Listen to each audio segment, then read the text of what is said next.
Mbeere North, Wamathende, Wamathende, Gadiane, Anamburangi Nazange Guneka, Gavara, Devinya Gadizi, Jimbiali, Nawa Gadizi, Chanjo Gadizi.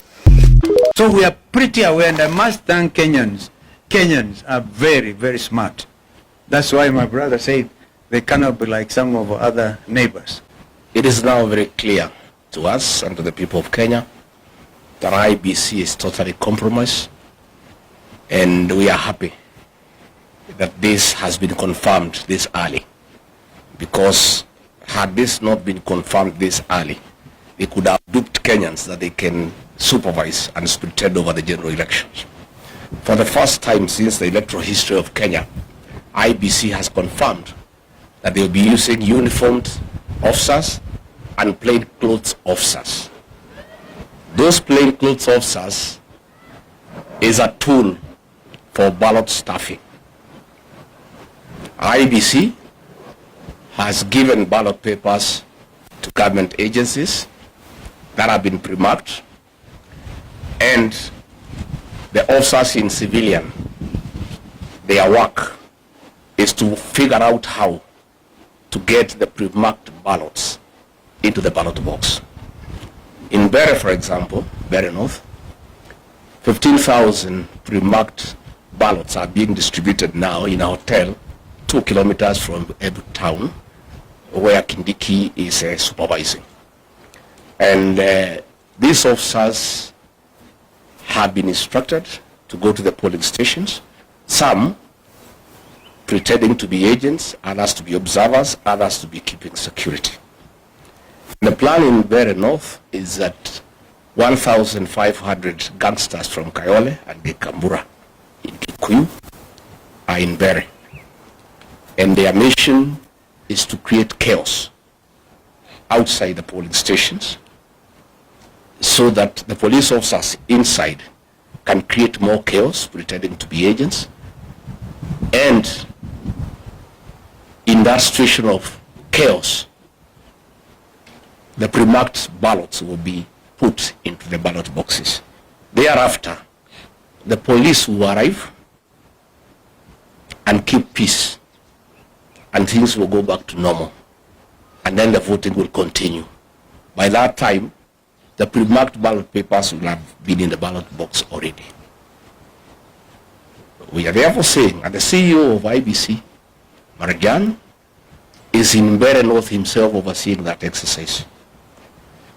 Let me ask government not to provoke the people of Mbeere North and the people of Kenya. Those people will not accept that situation. And I can tell you they are aware and they are waiting. And I think for IBC, they have lost an opportunity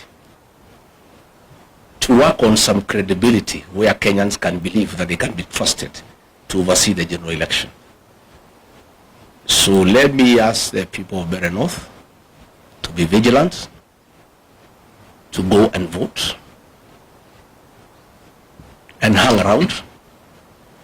And when there is a signal that the goons and the police have brought chaos, they too must come and protect their vote, because it's their right and it cannot be taken away from them. In Narok town, the governor has mobilized goons with the help of the Murang'a women rep and Betty Minor, again from Kikuyu, from Kayole, to go and intimidate members of the Kikuyu community in Narok town, because they are perceived to be against government, and to make sure they do not vote. I was there on Monday. There was a lot of violence by goons under police supervision in broad daylight. And I want to ask the members of the Kikuyu community not to fear to go and vote, because they are Kenyans and they have a right to live anywhere in this country, and they have a right to vote for whoever they want to vote for. Our party has organized adequate security to escort them to go and vote, and they should do so without fear, because if they buy fear, this will set the stage for the rigging of the 2027 general election. So let us say that if William Ruto and IBC think they will rig the 2027 general election, they will be in for a rude shock. Admittedly, I think the by-elections are a trial run on how they can rig the 2027 general election. For us, it's also very good so that we see how they do it, so that we learn and we prepare. But I can tell you with certainty, the people of Kenya will not be intimidated to elect people they don't want. And Kenya is not Tanzania. This is a totally different country with a very resilient population who don't buy fear and who are not easily intimidated. In Mbeere North, William Ruto has spent over 700 million shillings trying to bribe voters. And on the eve of the closure of the campaign period, the people of that area are through with that money. They want to go and vote their men, and that is why now they want to stuff the ballots. And it will not work, and it will not happen. And it is wrong for government officers sitting somewhere in a hotel outside Embu to think that they can go and stuff ballots into ballot boxes where the people live. It is very difficult. It's not easy. So we want to ask IBC not to allow officers into polling stations. And we have asked our agents to demand from the presiding officer that all agents are frisked for weapons. Nobody is supposed to carry a weapon inside a polling station unless it's an officer who is uniformed. Anybody else, whether you are an agent, whether you are an electoral official, you cannot carry a firearm inside the polling station. Those firearms are meant to intimidate the other agents, to intimidate the electoral officials, and therefore we have asked our agents to refuse the voting to begin until all people inside the polling station have been frisked for firearms, so that there are no firearms within the polling station. And I think once that has happened, voting should go on, and the counting should go on, and whoever has won should be announced. We have asked the people of Mbeere North, after voting, all of them to proceed to the tallying center in Chicago, so that they can protect their vote. Because we cannot agree a few police officers organized by government to intimidate an entire population. It is not acceptable. It cannot happen. But the most annoying thing is that IBC has the guts to print ballots and give them to government. It's so sad.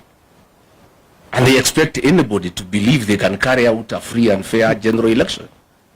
They are going to set this country on fire. If those ballots are introduced tomorrow across the country successfully, because Kenyans will know, because the agents will be there, the police will use force, those activities will be recorded, and it comes to the attention of the people of Kenya that IBC with the government want to introduce ballot papers that are pre-marked. Kenyans will be ready. And it will not be easy. And they will set this country on very, very, very serious tension for the next 2 years. I can tell you with certainty that if they try the rigging of these by-elections, this country will be on political mood from tomorrow up to 2027, and no work will be done in this country. People will be agitated, people will be angry, and people will not accept that a government can enforce, can force leaders on them. So let me ask the people not to fear, not to be intimidated, to go out and vote and protect the vote. They must remain vigilant under all circumstances, no matter the threats, no matter the level of intimidation. This is our country. We have no other country to go to, and the right to vote is absolute, and it must be protected under all circumstances. Thank you. Thank you. Labda wenzangu wameongea Kiingereza, wacha ni seme kidogo kwa Kiswahili. Na nieleze Wakenya wazalendo ya kwamba tumepata habari ya njama ya kuiba kura serikali hii ya broad based. Njama hii imetekelezwa kupitia IEBC commissioners wenyewe polisi wa Kenya, na kuna wahuni ambao tayari wametayarishwa, wamepelekwa kule Mbeere, wamepelekwa Magarini, wamepelekwa Malava kule Kakamega.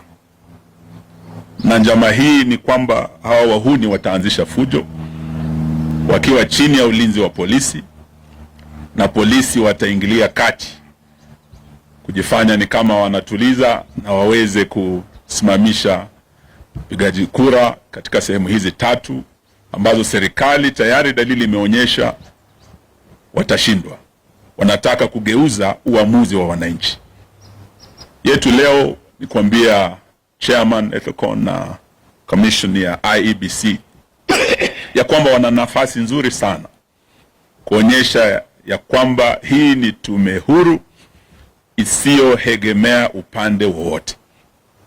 Kupitia yale ambayo malalamishi tumefikisha mbele yao, kuanzia na mambo ya hongo kwa wapiga kura, haswa jana kumekuwa na women rep wa Kakamega BLC Mohanda akigawa chakula cha msaada, relief food, mchele, maharagwe, akipeana mattress na blanketi ambazo mimi nilikuwa napeana nikiwa waziri wa special programs. Wale wamepata majanga kule Turukana, mafuriko kule Nyanza na kwingineko. Hii ni chakula ya dharura kusaidia msaada wale wameumia. Sio wapiga kura, wakulima wa bidii ambao wana chakula chao, lakini wanatumia chakula cha serikali, mattress za serikali kununua wapiga kura wapigie kura. Sio hiyo tu, njama ya pili kando na hongo ni kutumia fujo. Na hii fujo itakuwa kupitia hawa wahuni na polisi. Silaha hizi mbili za hongo na fujo tumejua zitatekelezwa wapi na nani. Kama Malava, nimetoka huko jana, mbunge wa Lugari Bwana Nabina Bwera, tunajua ya kwamba wewe ndio komanda ambao umepewa jukumu hilo. Tunajua ya kwamba Mheshimiwa Wetangula, Mheshimiwa Mudavadi, Mheshimiwa Oparanya na viongozi wenzetu kutoka magharibi mwa Kenya wamekuwa kwenye njama hii wakiongozwa na none other than Faruk Kibet, msaidizi wa rais, karani wa rais. Sasa ndio mdosi wa hawa jamaa. Kile anasema is what goes in Malava. Ameishi kule mwezi mzima hajaondoka. Na leo tutataka tumwambie Bwana Faruk Kibet, ile njama umepanga tunajua. Kulikuwa na njama ya kwamba viongozi waweze kushikwa. Mheshimiwa Senator Halwale is targeted for arrest. Tunajua kuanzia usiku huu niko natafutwa. Senator Cleo Malala, governor anatembea na viongozi ambao wanaongoza kampeni zetu. Hii njama wanataka waweze kutisha wananchi wasijitokeze kupiga kura wakisikia viongozi wao wameshikwa, na polisi wengi wamemwaga watu waogope kujitokeza. So siku ya leo tunataka tuambie tume hii, mtihani huu msiopita, mjue ya kwamba tayari mtakuwa umeanguka. Kama ni mock exam, this is a litmus test kwa tume hii. Na Bwana Ethicon with your commissioners, trust is earned. The confidence in the public is earned. And once you lose it, you can never recover it. This is like virginity, once lost can never be recovered. You have an opportunity. Muna nafasi nzuri kudhibitisha wazi ya kwamba ninyi ni tume huru. But beginning tonight, going into tomorrow, mjue ya kwamba kama viongozi wa upinzani twajua zile njama mumepanga na mtahusika. Sitaki niseme mengi, niombe ya kwamba wapiga kura, supporters wetu, msiogope, mjitokeze. Tutakuwa nanyi kuanzia usiku wa leo hadi usiku wa kesho. Kura zikihesabika, tuko na vijana wetu wamejitokeza. Uamuzi tayari vile tumetembea kama United Opposition, tukiwa Kakamega, tumekuwa Mbeere, tumekuwa Magarini, wananchi wa Kenya washaamua. Jaribio la kugeuza uamuzi wa Wakenya naweza likaleta maafa kama yale tumeona Tanzania. Na haya tunaambia Bwana Ruto, Kenya si Tanzania. lakini huenda ukageuza Kenya kuwa Tanzania beginning tomorrow, kama yale Suluhu alifanya kule Tanzania, na watu wastaarabu kabisa wa Tanzania wakajitokeza. It will be worse in Kenya if you try. Let the people decide. That is the essence of democracy. Do not try to subvert the will of the people. Hiyo ni ilani tu tunatoa, na tunasema ya kwamba wapigaji kura mjitokeze. Ile fujo tumeona pale Kabuchai, nimekuwa na Mheshimiwa Gachagua kule Narok, ile fujo tuliona pale. It is very clear that this commission has been compromised, but you have 24 hours to prove yourselves. Asanteni sana. That's one minute. Yeah, sure. I forgot one thing. We have credible information as part of the strategy in case they don't succeed during the day to introduce the pre-marked ballots. The officers in civilian will cause chaos at 5 to delay the counting until nightfall. And once it's dark, the PS for energy, Alex Wachira, has confirmed to everybody that there will be power blackout in all these areas, so that it creates the best environment for chaos and for getting the pre-marked ballots into the ballot box. We want the CS Energy or PUDI to confirm to the people of Kenya, because it's important, that there will be no power blackout in those areas where there are by-elections. Because this will be a clear testimony that all institutions in this country have failed, and they are part of the Kenyan fraud of stealing from the people of Kenya their birthright. And Alex Wachira has confirmed in that meeting that was in Embu. And what I must tell these government people is that the police force is as dissatisfied as the rest of Kenyans. That police force is divided right in the middle. All those things, they are being planned, they are being relayed to us in real time.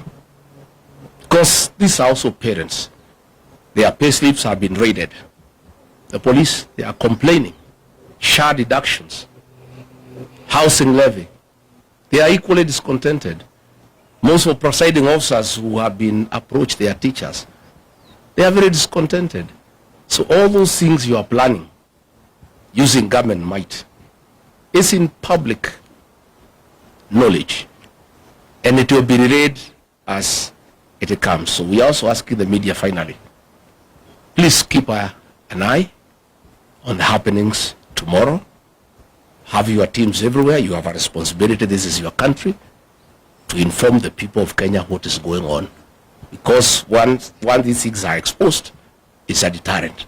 So please let the media help the people of Kenya by having live coverage of all these by-elections, so that people of Kenya can see what's going on.